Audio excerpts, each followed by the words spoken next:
Hey, buddy. Adit, how you doing, man? Doing good. It's been a little too long. Hey, I just checked my phone. Bill told me he's out today. Do you know if he's still doing his ISP stuff? He kept saying that he's got it, like over and over. I'm like, hey, are you helping this episode? Got it. I don't trust him. I'm gonna give him a call and just double check. Yeah. Oh. Hello? Hey, Wally. No, I told you I wasn't going to be there this week. I'm on vacation. Listen, it's fine. I'll cover you a little bit. I got it, okay?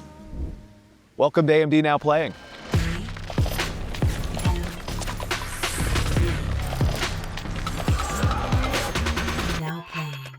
Welcome back to AMD Now Playing. As you can see, Bill's on vacation. I'm joined by the great Mr. Wally. How you doing? I'm good, man. It's been a whole 3 weeks since I've seen you. Whole 3 weeks since we last filmed. Stoked to be here. Bill's out, but I'm covering for him. Are you going to be able to give us all the updates on Diablo today? I'm leaving at the Bill. Yeah, He may be on vacation, but I'm putting him to work. Okay, so you're not going to do the Diablo stuff. Bill's got that covered. You keep telling me you have a surprise for me. What's going on? We may have lost a Bill, but we've gained another Bill in Bill Alverson. You might remember him from that overclocking bit we did in a previous episode last year. For once, we actually filmed an episode in Markham in Toronto, where I'm from. It was pretty cool. Bill Alverson came up. He was joined by Splabe, and they broke the world record for overclocking on GPUs. I believe they pushed a little over 4.2 gigahertz. Yeah, don't quote me, but something, yeah, it was pretty awesome. We're gonna go check it out, his lab here. We might have some LN2 to play with. We'll see, we don't know. But we will. Yeah, let us pour it. If we ask nicely. I want to see you pour it. I feel you'd be stressing doing that. Probably. Let's. But you're pouring. Yeah, let's get to it.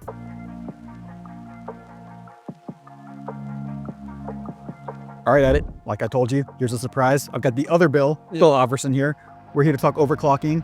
We're in his lab in the Austin office. I am a huge novice. I'm a noob when it comes to it. I know you've got questions. Yeah, I'm ready to geek out. What happens in this room? You know, what kind of work does you and your team do in here? Of course, they've got me down here in the corner to keep me out of trouble. I make noise and smoke. Most times that people see me, we're playing with liquid nitrogen, but most of my job is to enable the actual user experience for regular users on regular systems every day. We're big advocates of stability as well. So we spend a lot of time doing stability testing to ensure a good user experience. When we recommend an expo sweet spot to an end user, that comes from informed testing and stuff that we do in the lab. When it comes to overclocking, so I have like very limited overclocking knowledge. It's mostly on the GPU side using AMD software, just power curves and undervolts, like basic stuff like that.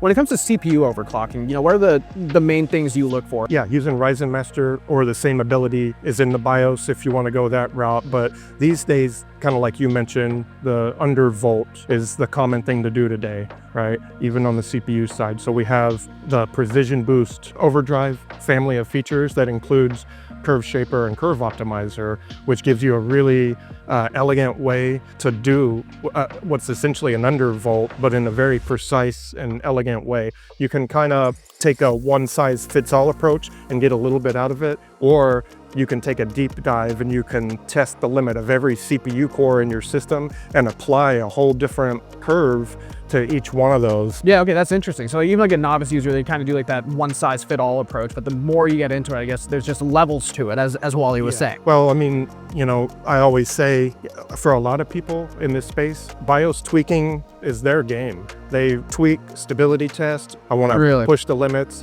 mainly of stability and efficiency at home, because I want my system just to work. I've got several different systems on my desk at home that I'm always tweaking, rebooting, and trying, That sounds like a good time. You must have like LN2 on tap or something at home. I feel like Yeti's or that thermos has gone home multiple times. No comment. Wally already gave me a bit of a sneak peek of the surprise that we have some LN2 here today, and we're gonna be doing a pretty sweet overclocking demo. Before we get into that, what CPU are we overclocking? What's our goal for today if we have one? Tell us more about these systems you have here. Like they look cool. This one is 9950X3D. So I spent a lot of time overclocking X3D, especially when we switched, you know, to the 9000 series, and then it's laid out different. And so I, spent the vast majority of my LN2 time on X3D. Okay. And so that's what that is. With our Ryzen 9000 series, we have our second generation 3D V cache. Basically in this new orientation, the cache actually sits below the cores, so the cores are getting better heat transfer and better thermal performance overall. So that's what's really cool about these Ryzen 9000 series, is that first X3D chip that you can actually overclock and kind of push that limit. Well, we could overclock the 7000 series, but because of the different layout, it was more thermally constrained, and so it was was hard to clock it nearly as close as you could a non-X3D counterpart. You're right. And then when we went to 9000 series, we got that delta much smaller. They're very similar almost now, yeah.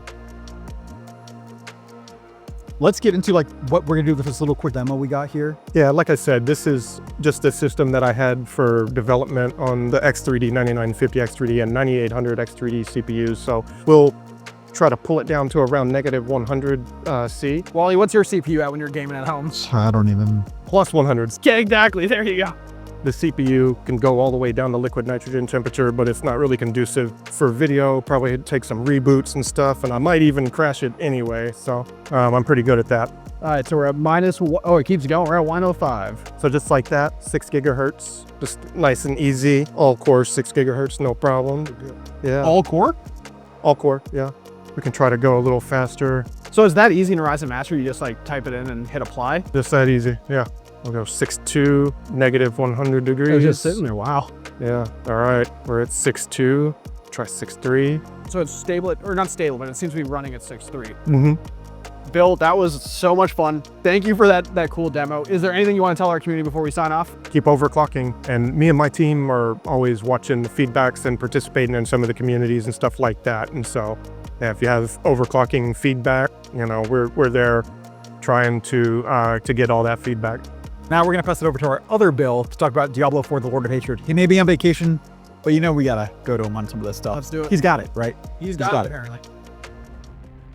That's right, even though I'm on vacation, it doesn't mean I can get away from playing video games for my work, because I play video games for fun anyway, right? And of course, I'm able to do so thanks to the power of the Ryzen Z2 Extreme processor that is in devices like the Xbox ROG Ally X, and of course the MSI Claw A8, which is my go-to device lately. I am playing the brand new expansion to Diablo IV, Lord of Hatred, which is coming out on April 28th. Everybody is excited about this one because it's finally closing up the storyline of Mephisto that started back with Diablo IV's original release. It also has 2 brand new classes, the long-awaited return of the Paladin from Diablo 2 and Diablo 3, and a brand new Warlock class, which we got a little taste of in Diablo 2 Resurrected a few months ago.